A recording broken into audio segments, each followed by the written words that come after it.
Halo, Assalamualaikum warahmatullahi wabarakatuh. Salam guru penggerak. Perkenalkan, nama saya Herning Dwi Danasti, berasal dari SMA Negeri 1 Marau, calon guru penggerak Angkatan 10 Kabupaten Ketapang, Kalimantan Barat. Fasilitator yang mendampingi saya sebagai calon guru penggerak adalah Bapak Rianton Sinaga. Kemudian, pengajar praktik yang mendampingi saya sebagai calon guru penggerak adalah Bapak Tri Bintang Pamungkas. Pada kesempatan ini, saya akan memaparkan aksi nyata dengan tema berbagi pemahaman dan penerapan budaya positif. Tujuan pada aksi nyata ini adalah calon guru penggerak dapat menyampaikan pembelajaran dari penerapan konsep inti dari modul budaya positif serta pemahaman mereka mengenai konsep-konsep inti dalam modul budaya positif. Latar belakang rancangan aksi nyata. Saat ini, banyak sekolah dihadapkan dengan berbagai permasalahan yang dapat menghambat proses belajar mengajar, seperti kurangnya disiplin dan motivasi belajar yang rendah.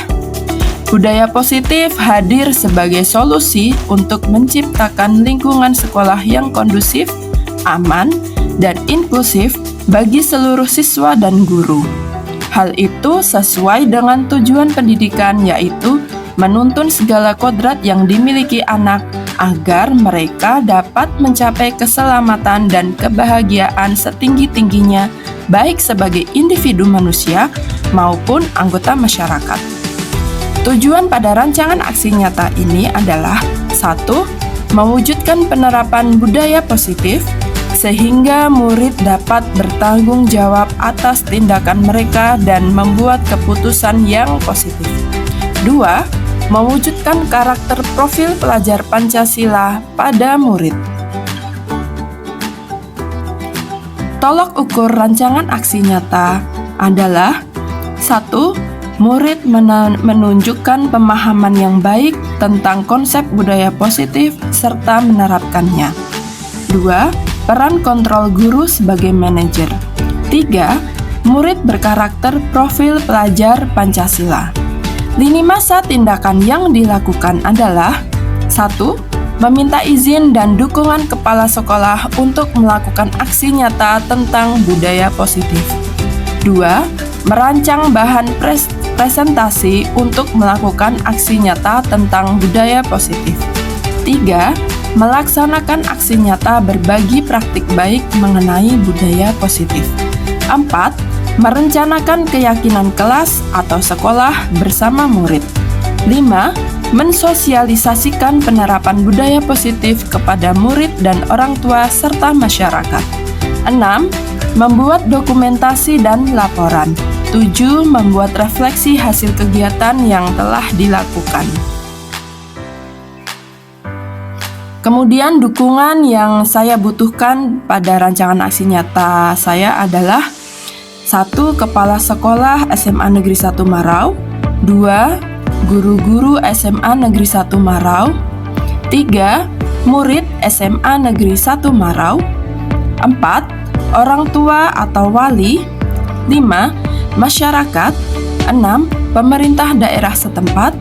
7. Alat atau bahan yang saya gunakan adalah kertas post-it, spidol, laptop, proyektor, kamera atau HP, tripod, dan lain-lain. Berikut ini adalah kegiatan diseminasi aksi nyata berbagi praktik baik dengan tema berbagi pemahaman dan penerapan budaya positif. Disclaimer, sebelumnya saya memohon maaf jika terdapat potongan video yang tidak lengkap. Hal itu disebabkan karena ada kendala pada kamera HP saat pengambilan video berlangsung. Selamat menyaksikan.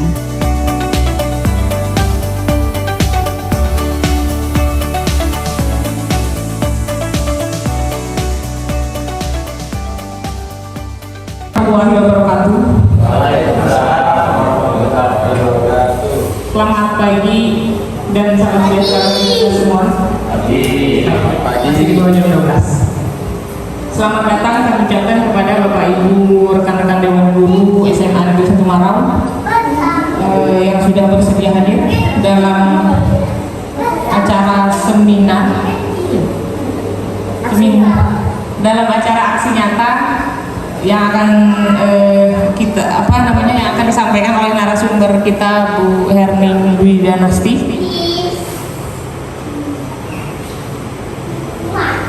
Terima kasih kami ucapkan kepada Bapak Ibu 1990 sudah ya.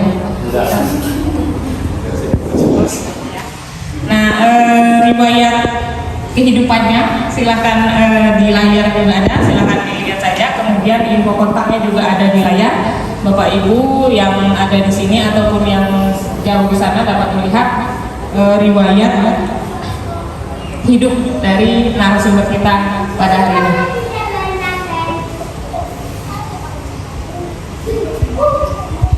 Nah, kemudian kegiatan aksi nyata kita pada hari ini yang mengangkat tema budaya positif. Terima kasih atas kehadiran Bapak dan Ibu semua atas acara hari ini dalam rangka aksi nyata berbagi praktik baik dengan tema budaya positif. Kita langsung ke materi saja ya Bapak Ibu. Ikan gabus, ikan lele. Ikan sepat, ikan bagus, ikan sepat. Ikan sepat yang bagus. Ikan sepat, ikan bagus. Lebih cepat, lebih bagus. Judulnya diseminasi modul pemahaman dan penerapan budaya positif. Next. Nah, selamat datang Bapak Ibu guru hebat. Mari belajar bersama, berkolaborasi, kita bersama-sama saling mendukung demi terwujudnya budaya positif di sekolah kesukaan kita, yaitu SMAN 1 Marau. Kita sudah tidak mau, ya sudah, tangan kita tetap kita tutup. Lanjut Bu. Nah, ini ada miskonsepsi tentang makna kontrol. Menurut psikiater dan pendidik Dr. William Glasser, dalam teori kontrol teori yang kemudian hari berkembang menjadi choice theory. Lanjut. Yang pertama ada ilusi guru mengontrol murid. Dua, ilusi bahwa semua penguatan positif, efektif, dan bermanfaat. Yang ketiga, ilusi bahwa kritik dan membuat orang merasa bersalah dapat menguatkan karakter. Atau dalam konteks pendidikan kita saat ini, untuk menciptakan murid yang merdeka, syarat utama adalah harus ada disiplin yang kuat. Disiplin yang dimaksud seperti apa? Disiplin diri, memiliki motivasi internal ya. Jika kita tidak memiliki motivasi internal, maka kita memerlukan pihak lain untuk mendisiplinkan kita, yang disebut sebagai motivasi eksternal. Karena berasal dari luar, bukan dari dalam diri kita sendiri. Dengan kata lain, seseorang memiliki disiplin diri berarti mereka bisa berarti orang yang mereka inginkan dan menghargai diri kita dan menghargai diri sendiri dengan nilai-nilai yang mereka percayai. Next. Nah, ini yang dimaksud kebajikan universal. Menurut Kahade dan Diane Gose, dia ada peneliti pada bidang pendidikan, disiplin sebagai bentuk kontrol diri. Belajar untuk mengontrol diri agar dapat tercapai suatu tujuan mulia. Tujuan mulia itu mengacu pada nilai-nilai atau prinsip-prinsip mulia yang dianut seseorang, yang dinamakan dengan nilai-nilai kebajikan atau virtuous yang universal. Next.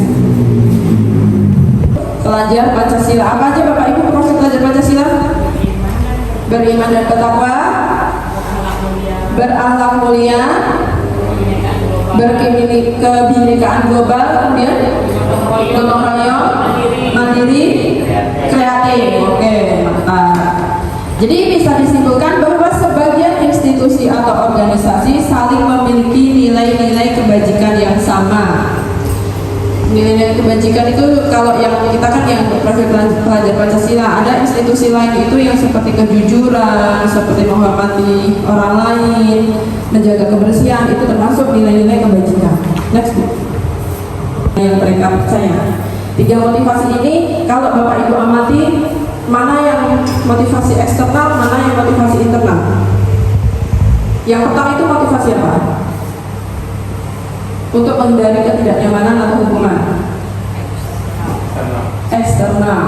Jadi seseorang melakukan sesuatu bukan karena dirinya sendiri, tapi karena untuk biar saya tidak dihukum. Jadi saya melakukan ini seperti itu. Yang kedua, mendapatkan imbalan eksternal juga. Saya ingin, misalnya si A, saya mau mengerjakan tugas, mau mengerjakan PR agar nilai saya bagus. Atau saya ingin mengecat rumah agar bapak nanti memberikan ada sesuatu yang terjadi. Next, bukan. Maksudnya tindakan terhadap suatu pelanggaran pada umumnya berbentuk hukuman atau konsekuensi. Itu umumnya di sekolah, di rumah, di manapun, di masyarakat. Umumnya itu kalau ada suatu pelanggaran yang terbentuk hukuman atau konsekuensi. Program disiplin positif itu dinamakan restitusi. Proses menciptakan kondisi bagi murid untuk memperbaiki kesalahan mereka sehingga mereka bisa kembali pada kelompok mereka dengan karakter yang lebih kuat. Restitusi juga merupakan proses kolaboratif yang mengajarkan murid untuk mencari solusi untuk masalah mereka dan membantu murid berpikir tentang orang seperti apa yang mereka inginkan dan bagaimana mereka harus memperlakukan orang lain menurut Charles Gossen 1996. Nah, ini ada bagiannya, perbedaan antara hukuman, konsekuensi, dan restitusi. Di sebelah kiri itu identitasnya gagal, hukuman. Di sebelah kanan ada dua, identitas sukses, itu termasuknya disiplin, konsekuensi, dan restitusi.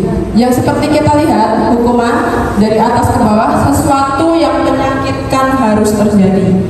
Jadi karena dia dihukum, pasti menyakitkan hati, ya kan? Kemudian tidak nyaman untuk murid atau anak untuk jangka waktu yang panjang. Karena dia dihukum, akhirnya dia merasa tidak nyaman untuk jangka waktu yang panjang. Korban mendapatkan keadilan. Misalnya, maksudnya korban itu bagaimana? Ada si A dan si B berantem yang dimulai dari si A. Si B kan berarti sebagai korban. Nah, si B ini mendapatkan keadilan karena si A ini dihukum. Paham ya maksudnya? Murid atau anak akan tersakiti, perilaku pasif agresif menjadi meningkat. Sedangkan pada konsekuensi, sesuatu harus terjadi. Tidak nyaman untuk murid atau anak untuk jangka waktu yang pendek. Korban bisa diabaikan, murid atau anak dibuat tidak nyaman. Kemudian penguatan hanya bertahan dalam jangka waktu pendek. Selanjutnya yang kita tekankan adalah restitusi. Restitusi merupakan pilihan. Jadi yang memilih itu anaknya. Yang melanggar peraturan hukuman tadi, dia menjadi negatif ya. Kenapa? Karena awas kalau tidak dilakukan lagi ya, nanti awas kamu. Kalau hukuman kan seperti itu. Nah, modelnya kalau untuk mode hukuman itu dia modenya paksaan, mendorong menyalahkan diri dan konsep diri menjadi buruk. Jadi dia dikatakan identitasnya gagal. Kemudian pada konsekuensi dia netral, di tengah-tengah, tidak negatif dan tidak positif. Lakukan apa yang saya katakan. Stimulus respon, mendorong kepatuhan dan konsep diri menjadi baik. Sedangkan pada restitusi, apakah hal ini yang sesungguhnya ingin kamu lakukan? Jadi kalau ada seseorang yang melakukan pelanggaran, apakah ini yang ingin kamu lakukan sebenarnya? Gitu. Jadi dia dibuat untuk bertanya kepada dirinya sendiri. Teori kontrol mendorong disiplin positif dan konsep diri menjadi kuat. Nah, keduanya, konsekuensi dan restitusi ini termasuk pada identitas sukses. Next book.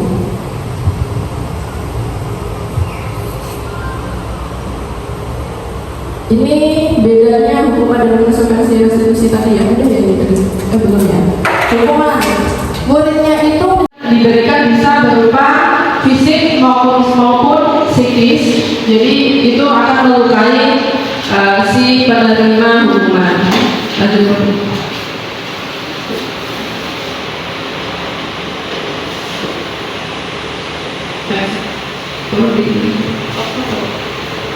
Nah, dalam bentuk konsekuensi sudah disiplin dalam bentuk konsekuensi sudah terencana atau sudah disepakati, sudah dibahas dan disetujui oleh murid dan guru.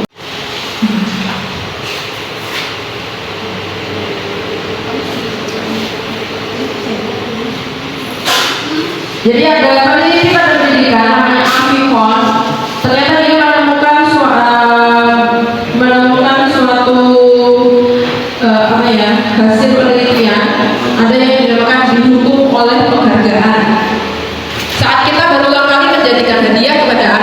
agar berperilaku bertanggung jawab, atau kepada seseorang murid agar mempelajari sesuatu yang baru, atau kepada seorang karyawan agar melakukan pekerjaan yang berkualitas, kita sedang berasumsi mereka tidak dapat melakukannya atau mereka tidak akan memilih untuk melakukannya. Next please. Pengaruh jangka pendek dan jangka panjang. Penghargaan itu efektif. Penghargaan efektif dari Bapak Ibu. Menurut Bapak Ibu penghargaan itu efektif tidak? Efektif ya. Tetap jika kita menginginkan seseorang melakukan sesuatu yang kita inginkan dalam jangka waktu pendek, dia efektif hanya dalam jangka waktu yang pendek. Jika kita menggunakan penghargaan lagi dan lagi, maka orang tersebut akan bergantung. Dia 9 tahun diminta untuk melihat gambar-gambar wajah yang ditampilkan di layar. Ini riset yang pertama ya. Dan mereka harus memberitahukan jika wajah-wajah tersebut sama atau berbeda.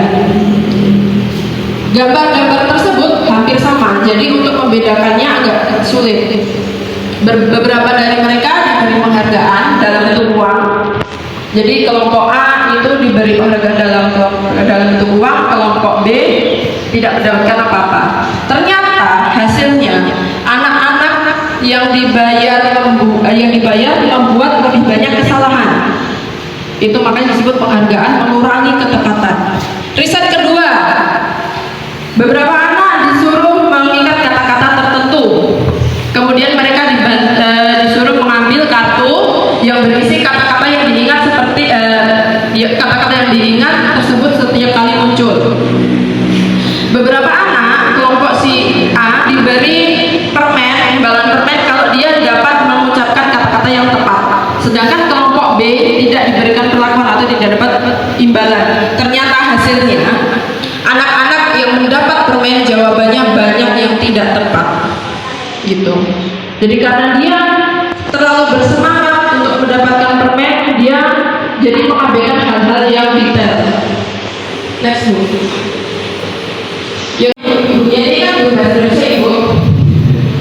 Karena ibunya ini guru bahasa Indonesia, pasti kan belajar tentang puisi. Nah, misalnya di dalam kelas ibunya ini menyuruh untuk membuat puisi. Kemudian ada kelompok yang dia itu diberi penghargaan dan ada kelompok yang tidak. Ternyata kelompok yang diberi penghargaan, dia itu kreativitasnya seperti ngadat, jadi tidak bisa berkembang lagi kreativitasnya. Tetapi ketika dia tidak diberikan apa-apa, tidak diberikan penghargaan, ternyata kreativitasnya malah semakin luas. Penelitian menunjukkan bahwa pekerja seni atau sebuah penulis cerita menjadi kurang kreatif bila dijanjikan hadiah. Dalam tugas-tugas memecahkan masalah, para murid memakan waktu lebih lama dan memberikan jalan keluar kurang kreatif. Next book. Kemudian ada yang namanya penghargaan menghukum. Kenapa disebut penghargaan menghukum? Karena ini berlaku untuk kalau kita memperhatikan menekan murid-murid lebih dalam lagi. Guru-guru yang menerapkan posisi penghukum akan berkata seperti ini: patuhi aturan saya. Kalau tidak, awas. Kamu selalu saja salah, atau pasti selalu jadi yang terakhir. Seperti itu ya, kamu tuh salah, gini. Kamu tuh terlambat, gini. Kalau penghukum seperti itu. Next book. Sedangkan pembuat merasa bersalah, biasanya guru akan bersuara lebih lembut. Kalau yang penghukum tadi, dia lebih condong ke bernada tinggi. Jadi ketika berkata itu karena dia kan mungkin emosi ya, sedang marah, jadi kalimat yang dikeluarkan itu nadanya tinggi dan menyalahkan anak kalau penghukum. Tapi kalau pembuat merasa bersalah, dia posisinya ini suaranya akan lebih lembut. Pembuat merasa bersalah akan menggunakan keheningan yang membuat orang lain merasa tidak nyaman, merasa bersalah dan rendah diri dan keluar kata-kata lembut. Contohnya seperti ini ya, gimana? Kesal, terus dendam, memberontak. Jadi itu yang berlaku dari perlakuan penghukum, posisi kontrol penghukum. Tetapi kemudian kita lanjut ke membuat orang merasa bersalah yang tadi. Kalau membuat merasa bersalah itu misalnya Pak LG, misalnya saya membuat Pak LG itu merasa bersalah. Kenapa kok kamu itu melakukan kesalahan ini? Bagaimana kalau orang tua LG itu tahu?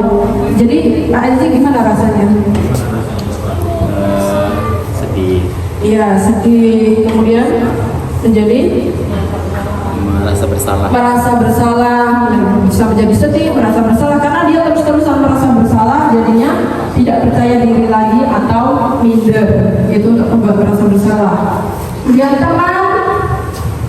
teman itu dia biasanya menjadi ketergantungan. Jadi kalau seorang guru atau orang tua memperlakukan anaknya itu sebagai teman yang dalam kata tanda kutip itu salah, mempersilahkan murid untuk bertanggung jawab atas perilakunya, mendukung murid agar dapat menemukan solusi atas permasalahannya sendiri. Kalimat yang dilontarkan dari seorang manajer, contohnya, apa yang kita yakini. Jadi biasanya kan ada keyakinan kelas. Apa yang kita yakini jika kamu berbuat seperti ini? Kembali ke keyakinan kelas. Kedua, apakah kamu meyakininya? Yang ketiga, bisa berkata push kalau bahasa kita ya. Saya tidak peduli lagi seperti itu karena dia dihukum. Kalau untuk pemberi merasa bersalah karena dia merasa bersalah terus menerus, merasa minder, dia menjadi bilangnya maafkan saya Bu, Pak, seperti itu. Kalau yang teman, saya pikir Bapak atau Ibu teman saya, jadi saya bergantung kepada Bapak atau Ibu. Yang pemantau sebuah restitusi Bapak Ibu, sebuah pendekatan atau sebelum masuk restitusi kita ice breaking dulu ya, kayaknya sudah mulai ngantuk. Ayo silakan berdiri Bapak Ibu. Ayo berdiri.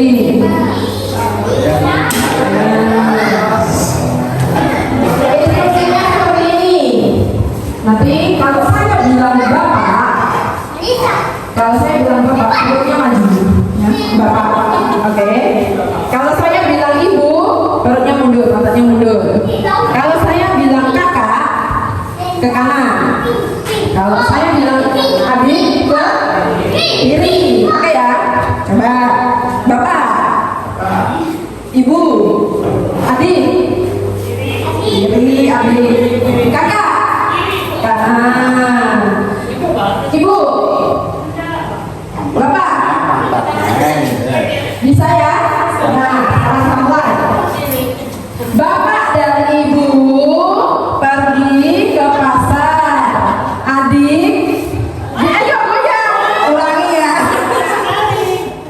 Ulangi ya. Bapak dan Ibu pergi ke pasar, sedangkan adik diajak, kakak ditinggal. Kemudian Bapak dan Ibu membelikan permen untuk kakak, adik dibelikan es krim. Nah, udah masuk kan lo?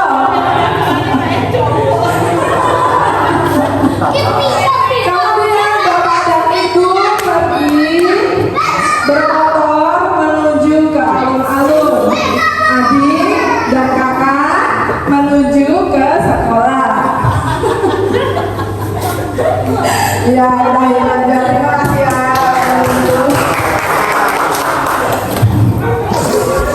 Nah, seperti itu saya dapat inspirasinya dari kawan saya yang di Ketapang, Kak Eka Jale. Lanjut, kita masuk ke restitusi.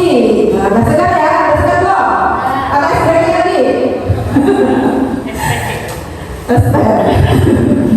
Restitusi adalah proses menciptakan kondisi bagi murid untuk memperbaiki kesalahan mereka sehingga mereka bisa kembali pada kelompok mereka dengan karakter yang lebih baik. Ini menurut dosen tertentu pada 2004. Restitusi juga proses kolaborasi yang menghadirkan murid untuk mencari solusi untuk masalah dan membantu murid berpikir tentang orang seperti apa yang mereka inginkan dan bagaimana mereka harus memperlakukan orang lain. Next please. Segitiga restitusi ini ada 3 langkah. Namanya segitiga karena segitiga itu ada 3 sisi, maka ada 3 langkah. Yang pertama, menstabilkan identitas, stabilis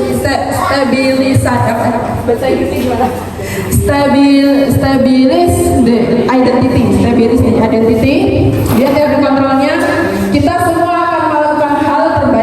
bisa kita lakukan. Langkah yang kedua, jadi ini setiap langkahnya harus dilakukan. Validasi tindakan yang salah, validate the misbehavior. Semua perilaku memiliki alasan. Yang ketiga, menanyakan keyakinan, si belief. Kita semua memiliki motivasi internal. Next, Bu. Atau ibu tidak tertarik mencari siapa yang salah, tapi bagaimana kita mencari solusi untuk memecahkan masalah ini. Terus kamu berhak merasa gitu.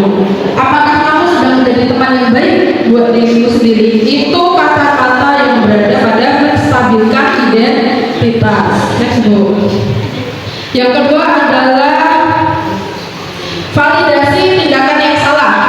Jadi jika seseorang atau keluarga, apa yang kita yakini, apa nilai-nilai umum yang telah kita sepakati bersama, apa bayangan kita tentang kelas yang ideal, atau kamu mau jadi orang yang seperti apa, itu menanyakan keyakinan. Next, Bu. Thank you. Sudah selesai presentasinya. Selanjutnya akan dilanjutkan oleh Ibu Moderator. Silakan Ibu. Kita beri aplaus sekali lagi untuk Ibu narasumbernya penyampaian materinya tentang budaya positif. Dan kalau boleh diambil kesimpulan sedikit. Terima kasih, selamat siang Bapak Ibu yang saya hormati. Paparan yang Ibu Erni sampaikan sangat baik sekali, apalagi mengenai budaya positif terutama di lingkungan kita ya, baik di sekolah ataupun di keluarga. Sangat menarik sekali tadi saya dengar bahwa kita ini sebagai guru layaknya atau seperti seorang petani. Ini sangat menarik. Kita bisa merawat, memupuk, tetapi tentu hasilnya ya kembali lagi kepada yang kita rawat ataupun yang kita pupuk tadi. Tetapi kalau yang sangat mencolok perbedaannya, kalau kita sebagai seorang guru, karena yang kita hadapi adalah seorang manusia, pekerjaan yang tidak mudah, bagaimana membentuk diri kita. Jadi untuk budaya positif, kalau bahasa Arabnya ini husnuzon ya, husnuzon, ini sama kan, berpikir positif.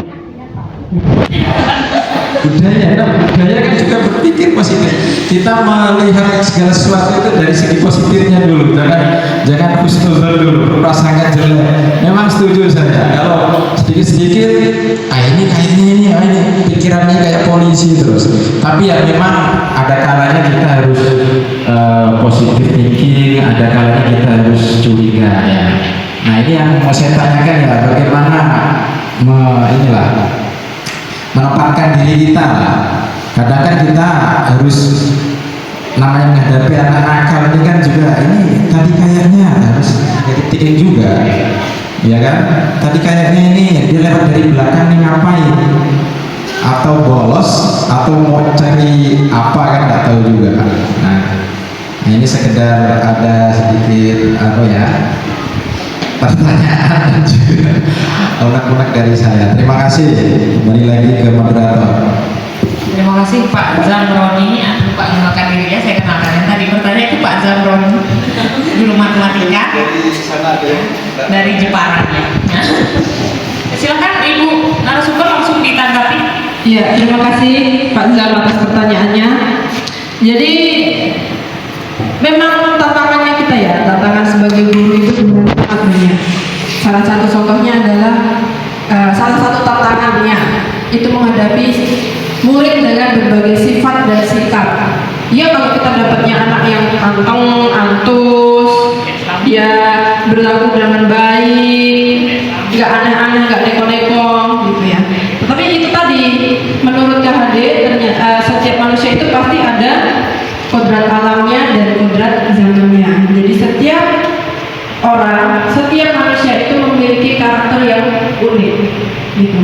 Jadi kalau misalnya kita menemukan siswa atau murid yang seperti dikatakan Pak Zam tadi yang berbuat hal nakal, kalau kita anggap itu nakal ya, melanggar peraturan dan sebagainya, tantangan kita itu yang pertama kita pakai yang ditanamkan dalam diri kita adalah kita ini sebagai manajer, bukan sebagai pemukul, pembuat merasa bersalah, teman atau pemantau.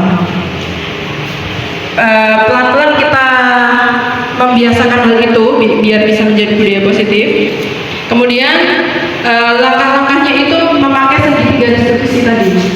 Jadi misalnya si A, ternyata si A itu ketahuan merokok di sana, di belakang sana ya, di WC, yang tidak ketua komite, orang tua dan sebagainya, stakeholder sampai ke camat kalau bisa diundang dalam rapat tersebut, diundang juga sekalian. Sebenarnya itu. Jadi disusun dulu keyakinan kepercayaan kelas itu atau keyakinan sekolah. Nah kalau ada siswa yang melanggar ditanya, ini sudah sesuai belum dengan keyakinan yang kita sepakati bersama? Seperti itu ya, Pak Azam. Nah, semoga bisa menjawab dengan benar. Ya memang jawaban yang sangat bagus. Saya hanya menambahkan sedikit dan ditambah kesabaran saja. Karena menghadapi banyak karakter seperti ini harus sekali kita melakukan seperti tadi yang disampaikan oleh ini memang sangat bagus, harus kita melakukan bagaimana harus begitu. Tapi kadang itu tidak cukup sekali, ya kan? Kalau sekali, ya namanya anak tadi itu unik, macam-macam. Ada yang sekali langsung biasa, ada yang 2 kali, ada yang 3 kali, atau bahkan dewasa baru sadar. Nah, tapi itu ada. Ya namanya kita dulu ya, kesabaran dan yang perlu kita kuatkan lagi. Itu. Terima kasih. Iya, terima kasih Pak Azam atas Bapak Ibu yang lain yang ingin memberikan pertanyaan atau apa saja ke Ibu narasumber, kalau mau kasih ke saya pertanyaan, kasih ke beliau ya. Saya berikan kesempatan Ibu Tatiana Ini latihan yang lebih pengalaman dia senior. ya. Gimana ini karakter banyak sekali model.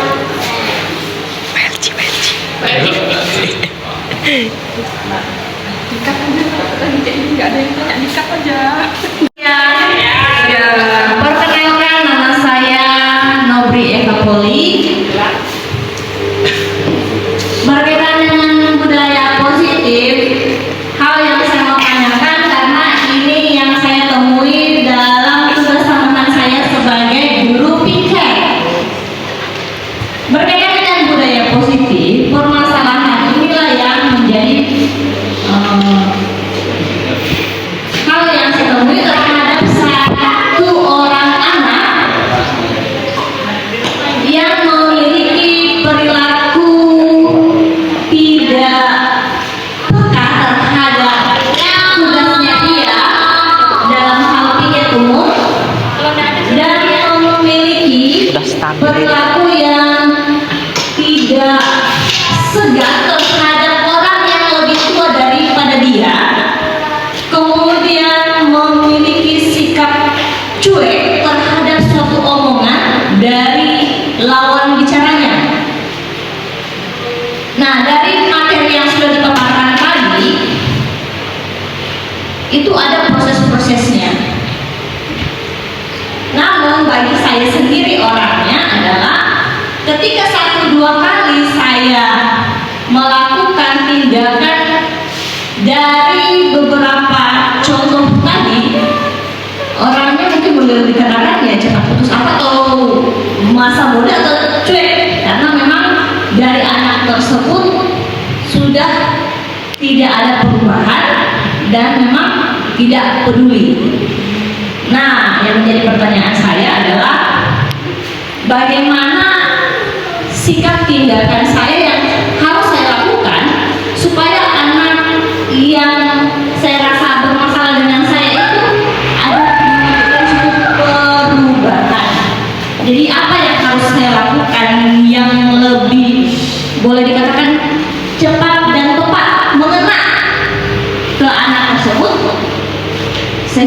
itu memiliki kepekaan, memiliki rasa segan dari yang diinginkan oleh semua orang. Terima kasih.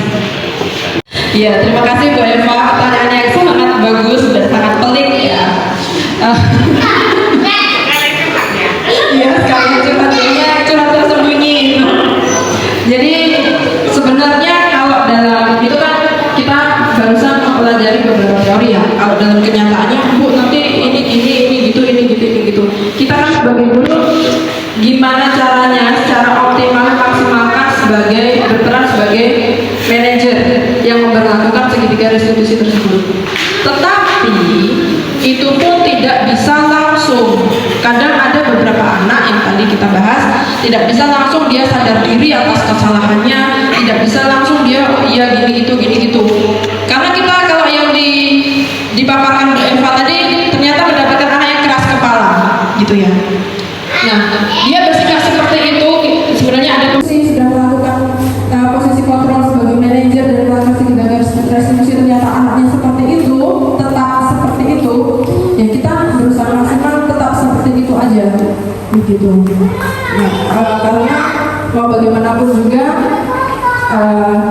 seperti yang kita bahas, kita kan sebagai petani ya, kita cuma berusaha membuat padi itu tumbuh dengan subur atau baik, tetapi kembali lagi ke padinya, dia mau nggak kita lakukan seperti itu ya.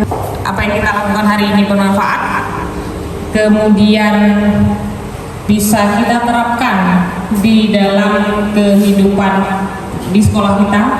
Budaya-budaya positif yang mungkin belum muncul bisa kita munculkan, dari budaya negatif kita arahkan ke budaya positif.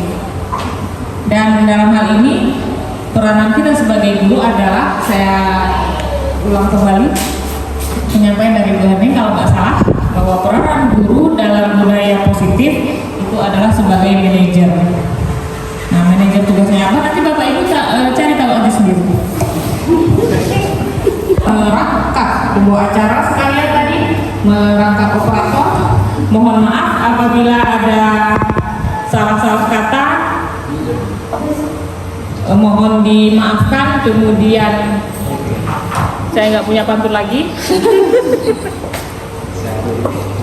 Saya akhiri, selamat siang dan salam sejahtera bagi kita semua.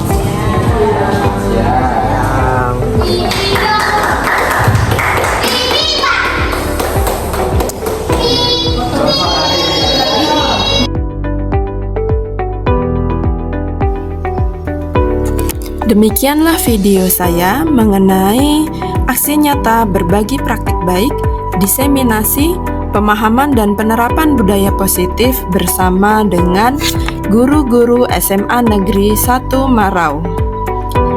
Kemudian kita akan melanjutkan pada penerapan budaya positif keyakinan kelas. Pada kesempatan ini, saya akan merencanakan dan membuat keyakinan kelas bersama-sama dengan siswa-siswi kelas 11 MIPA SMA Negeri 1 Marau.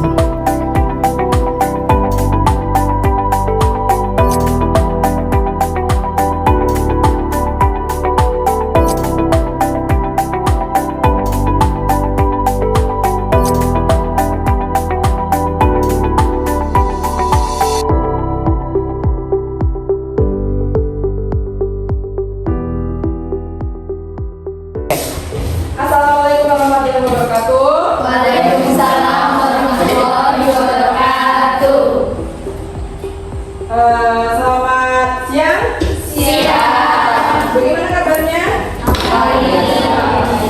Udah tamat nggak? Belum ya? Satu semester kita nggak ketemu. Bukan satu semester, waktu libur semester yang tidak ketemu. Ini ada yang tidak masuk? Semoga semua ya. Sehat semua? Jadi sebelum kita memasuki pada pelajaran kimia, kita mau membuat namanya kesepakatan kelas. Jadi keyakinan kelas, gitu ya. Jadi Ibu mulai presentasinya ya. Oke. Keyakinan kelas ini disepakati bersama antara Ibu dan kelas 11 MIPA yang membuat keyakinannya kalian sendiri. Jadi kalian yang membuat, kalian yang sepakat, dan kalian meyakininya. Oke ya, next. Karena tidak ada yang menyekrol-nyekrol ibu sendiri.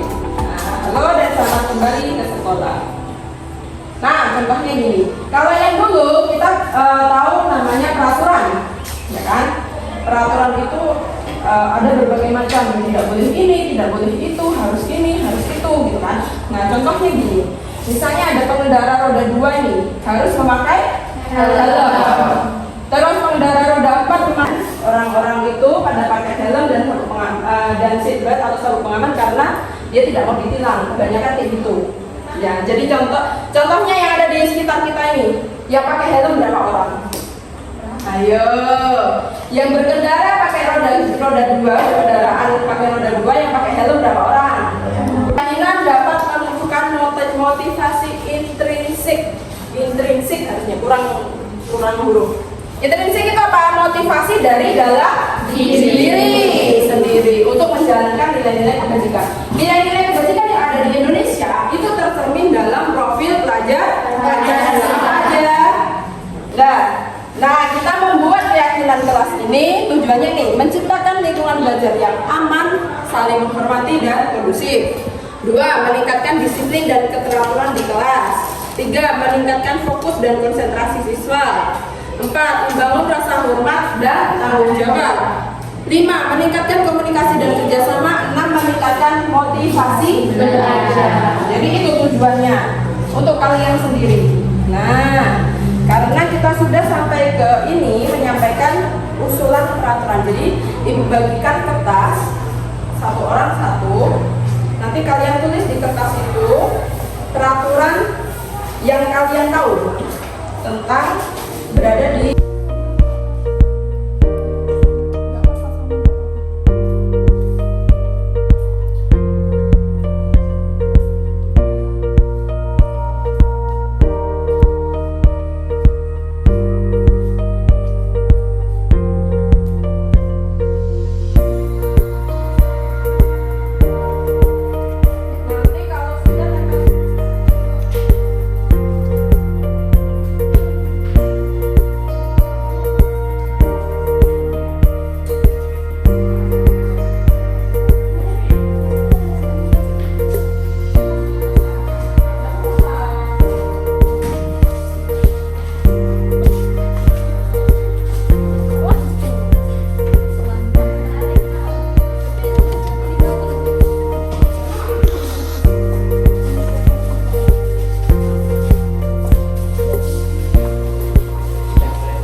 dalam kelas, tidak boleh terlambat, tidak boleh mengambil barang teman secara sembunyi, tidak boleh tidur, tidak fokus saat belajar atau tidak mendengarkan guru dengan baik, tidak melanggar peraturan kelas nih. Peraturan kelasnya apa ini?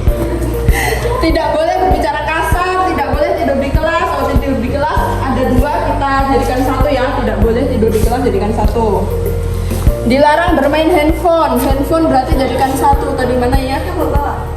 Oh ini kita jadikan 1 yang tidak boleh bermain handphone. Berarti tidak boleh bermain handphone itu tidak fokus termasuk ke situ ya. Karena bermain handphone kan membuat kita tidak fokus. Terus tidak boleh terlambat, tidak boleh terlambat. Semua di sini tidak boleh terlambat. Berarti tentang tepat waktu. Betul? Yang ini tidak boleh membolos, tidak boleh pacaran di kelas. Terus tidak boleh makan, dilarang bermain handphone. Dan di sini tentang tidak boleh bermain handphone dan menghormati bapak ibu guru, berarti ini tentang menghormati. Yang terakhir tidak boleh tidur masuk ke mana? Ada. Berarti ini masuk juga ke menghormati orang lain dan guru. Itu ya, berarti ada berapa? 3. Ada 3, tolong sekretaris. Yang pertama, keyakinan kelasnya adalah menjaga. Ini tentang apa ini tadi, Nak? kebersihan. Jadi yang pertama keyakinan kelasnya adalah menjaga kebersihan ke kelas. Bahkan 3 keyakinan kelas yang 3 kesepakatan yang harus kita yakini bersama. Pertama, menjaga kebersihan kelas. Ini berlaku di kalian sebagai siswa dan saya sebagai guru. Kemudian memulai dan mengakhiri pelajaran kimia tepat waktu. Berarti ini untuk ibu itu datang tepat waktu dan keluar dari kelas juga tepat waktu. Itu berlaku juga di kalian, datang tepat waktu. Kemudian menghormati guru, teman, dan diri sendiri.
Tugas dan bukan tugas, guru dan murid. Jadi contohnya guru dan murid itu ada masing-masing tugasnya dan ada masing-masing bukan tugasnya. Contohnya tugasnya guru ngapain? Belajar. Bukan tugas guru ngapain? Bukan tugas guru. Ya, bukan tugas guru. Bukan tugas guru. Bukan tugasnya ngapain? Marah-marah, Bu. Oh, itu tegas banget. Ya, tidak menyakiti ya. Kan tidak menyakiti. Sekarang kalau murid belajar tugasnya. Nah, yang di bawah itu harusnya murid. Murid tugasnya bukan mengajar. Bukan mengajar, betul. Terus juga main-main. Terus apa lagi? Bukan cengengesan. Mereka senyum loh, senyum itu sedekah. Udah, selesai. Thank you.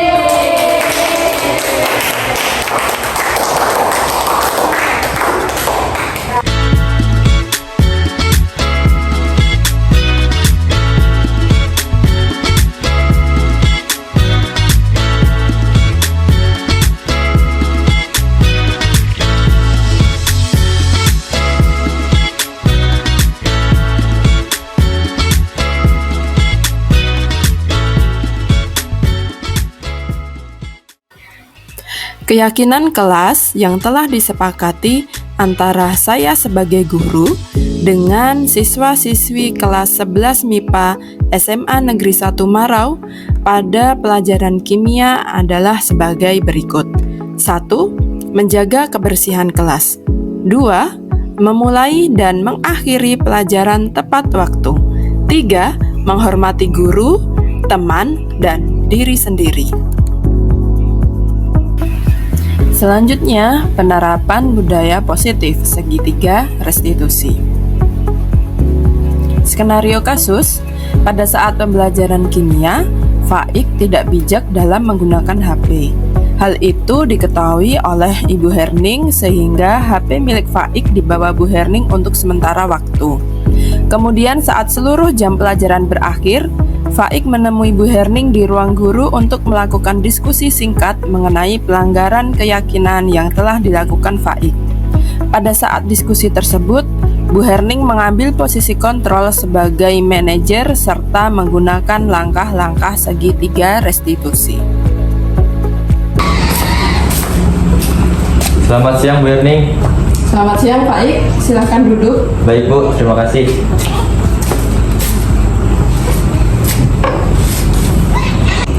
Jadi, apa yang Faik lakukan ketika pelajaran kimia tadi? Maaf Bu, ketika Ibu meminta kami untuk berdiskusi, kami satu kelompok sepakat menawarkan ide tersebut dengan menggunakan aplikasi Canva. Tetapi saya malah membuka aplikasi game. Ya, kita pasti bisa memperbaiki masalah ini.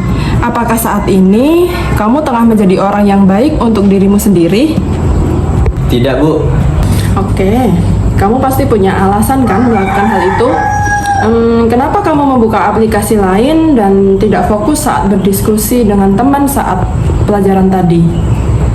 maaf Bu, karena saya kepikiran dan tidak sabar untuk membuka level selanjutnya dalam game tersebut. Lalu apa kamu ingat nilai-nilai yang telah kita sepakati bersama? Iya Bu, saya ingat kita harus bijak dalam menggunakan HP ketika di kelas dan sekolah. Lalu menurut kamu keyakinan kelas mana yang harus Faik tingkatkan? Bertanggung jawab serta menghargai diri sendiri dan orang lain Bu. Nah, bagus sekali. Terima kasih ya, Faik sudah ingat keyakinan yang telah kita sepakati bersama. Jadi, apakah Faik meyakini prinsip bertanggung jawab serta menghargai diri sendiri dan orang lain tersebut sebagai nilai-nilai kebajikan? Iya Bu, saya meyakininya. Jadi, apakah Faik bersedia memperbaiki masalah ini? Tentu saja bersedia Bu. Oke, bagaimana kamu akan memperbaiki masalah ini dan kapan akan memulainya? Mulai saat ini, saya akan bertanggung jawab dengan tugas saya. Berusaha lebih fokus lagi ketika belajar, menghargai diri sendiri dan orang lain, serta bijak saat menggunakan HP. Selain itu, saya akan mengurangi bermain game. Ya, apakah ada yang lain lagi, Faik? Saya juga akan meminta maaf kepada teman-teman saya karena tadi saya kurang berpartisipasi aktif saat diskusi, Bu. Baiklah, bagus sekali Faik dapat menyadari kesalahan dan melakukan perbaikan sikap. Terima kasih atas kerjasama Faik. Sekarang Faik bisa pulang ke rumah dan ini HP Faik ya. Baik Bu, setelah ini saya tidak akan mengulanginya lagi. Terima kasih banyak Bu. Iya, sama-sama Faik. Hati-hati di perjalanan ya Faik. Ya Bu. Penerapan segitiga restitusi yang kedua. Skenario kasus, ketika Ibu Herning keluar dari ruang guru, Bu Herning melihat Faik membuang sampah sembarangan dan memakai baju dengan tidak rapi. Kemudian Bu Herning menyapa Faik dan menyelesaikan dua pelanggaran tersebut menggunakan tahapan segitiga restitusi.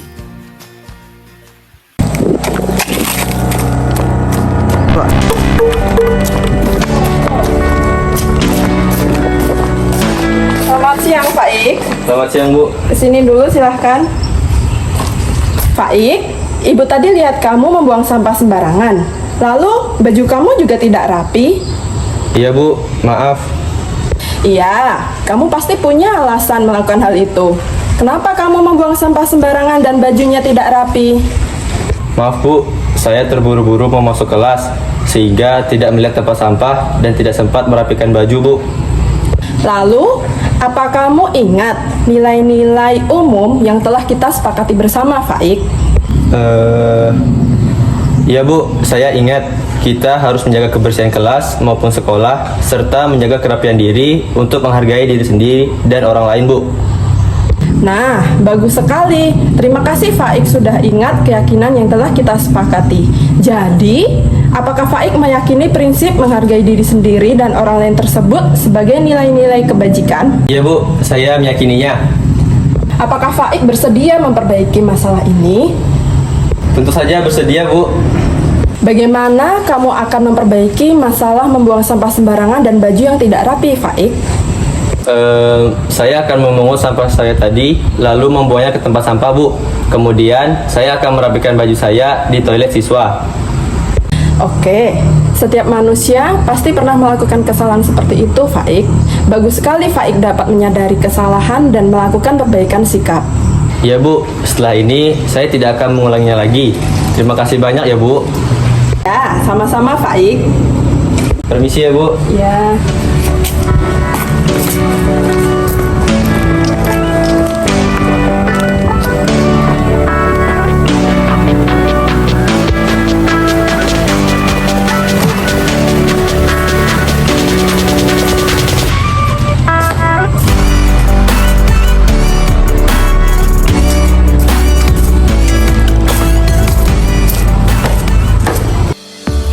Selanjutnya tanggapan dari rekan sejawat saya, yaitu Bapak Ahmad Zamroni SPD GR, Wakil Kepala Sekolah Bidang Kurikulum SMA Negeri 1 Marau. Assalamualaikum warahmatullahi wabarakatuh. Selamat pagi Bapak Ibu guru semua yang ada di seluruh Indonesia. Perkenalkan, nama saya Ahmad Zamroni selaku Wakil Kepala Sekolah Bidang Kurikulum SMA Negeri 1 Marau akan memberikan tanggapan mengenai aksi nyata berbagi praktik baik dari calon guru penggerak atas nama Herning Dwi Danasti, calon guru penggerak angkatan 10 Kabupaten Ketapang. Dari pemaparan aksi nyata berbagi praktik baik, yaitu tentang budaya positif ya.